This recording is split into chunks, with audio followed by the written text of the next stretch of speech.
நமக்கு நல்லது எது கெட்டது எது என்று அறியத்தக்க அறிவை தேவன் கொடுத்திருக்கிறார். ஆனால் உண்மையான கடவுள் யார் என்று ஏன் நம்மால் நிதானிக்க முடியவில்லை?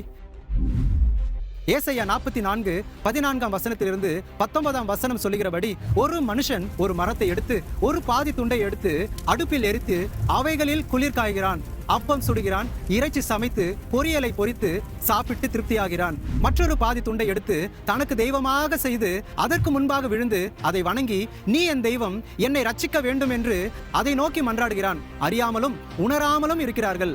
காணாதபடிக்கு அவர்கள் கண்கள், உணராதபடிக்கு அவர்கள் இருதயமும் அடைப்பட்டிருக்கிறது என்று சொல்லுகிறபடி, நாம் எப்படி ஒரு மரத்துண்டையோ அல்லது கல்லையும் எடுத்து பாம்பு, யானை, எலி, குரங்கு, ஒரு மனுஷனை வணங்குவது மற்றும் அருவருப்பானவைகளை வணங்கி அவைகளை ஒரு விக்கிரகங்கள் ஆக்கலாமா? நமக்கு அறிவும் சொரணையும் இல்லை என்று வேதாகமத்தில் சொல்லி இருக்கிறதை படித்த பிறகுதான் எனக்கு தெரிய வந்தது, கடவுள் என்பவர் பரிசுத்தம் உள்ளவராக தான் இருக்க வேண்டும். ஆனால் நான் வணங்கின கடவுளுக்கு 2 மனைவிகள் எப்படி இருக்க முடியும் என்று எனக்குள்ளாக ஒரு கேள்வி எழும்பினது. அப்போ கடவுள் எப்படி இருக்கிறார்? ஏசாயா 66:1 கர்த்தர் சொல்லுகிறது என்னவென்றால், வானம் எனக்கு சிங்காசனம், பூமி எனக்கு பாதப்படி, நீங்கள் எனக்கு கட்டும் ஆலயம் எப்படிப்பட்டது? நான் தங்கியிருக்கும் ஸ்தலம் எப்படிப்பட்டது?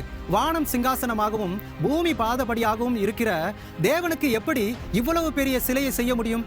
அப்போ யோவான் 4:24 படி தேவன் ஆவியாய் இருக்கிறார் என்று அறிந்து கொண்டேன். ஆவியை நான் கண்களால் காண முடியாது, காற்றையும் காண முடியாது.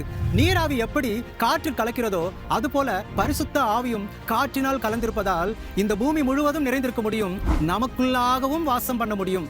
நாம் ஆவியாக இருக்கிற தேவனை விசுவாசித்தால் தான் நாம் இருக்கிற எந்த இடத்திலும் அவரை வணங்க முடியும். நான் வேதாகமத்தை படிக்கும் போதுதான் எனக்கு தெரிய வந்தது, நான் பரிசுத்தமாக வாழ்வதற்கு பரிசுத்த ஆவியானவரின் வழிநடத்துதல் அவசியம் என்பதை நான் புரிந்து கொண்டேன். நான் அசுத்தமானவைகளை வணங்கி கொண்டிருந்த வரைக்கும் பாவத்திலும் அருவருப்பானவைகளை பார்த்து கொண்டு சிந்தனையில் கட்டப்பட்ட ஒரு அடிமைதான வாழ்க்கையை வாழ்ந்து கொண்டிருந்தேன். ஜீவனுள்ள தேவனாகிய இயேசுவை மட்டும் சார்ந்து கொண்டு நம்பினேன். அதன் பின்பாக தான் என் வாழ்க்கையில் அநேக ஆச்சரியமான வழியில் என்னை நடத்தினார். இந்த உலகத்தில் நான் நிம்மதியாகவும் சந்தோஷமாகவும் ஆசீர்வாதமாகவும் இருக்க வேண்டும் என்று நினைத்து இயேசு கிறிஸ்துவை என் சொந்த இரட்சகராக ஏற்றுக்கொண்டேன். ஆனால் அதன் பின்பு வேதாகமத்தை படித்த பிறகுதான் இன்னும் ஆச்சரியமாக இருந்தது. நான் இந்த பூமியில் பிறந்து இயேசுவை அறியாமல் மரித்திருந்தால் நான் பிறந்தது வீணாயிருக்கும். ஏனென்றால் இந்த பூமியில் நாம் வாழ்வது சில காலங்கள் தான். இந்த குறுகிய நாட்களில் இயேசுவை ஏற்றுக்கொண்டு அவருடைய ரட்சிப்பை பெற்ற மனிதனாக போது என் ஆத்மாவிற்கு நித்திய ஜீவனை இயேசு கிறிஸ்துவால் மட்டுமே கொடுக்க முடியும் என்பதை அறிந்து கொண்டேன்.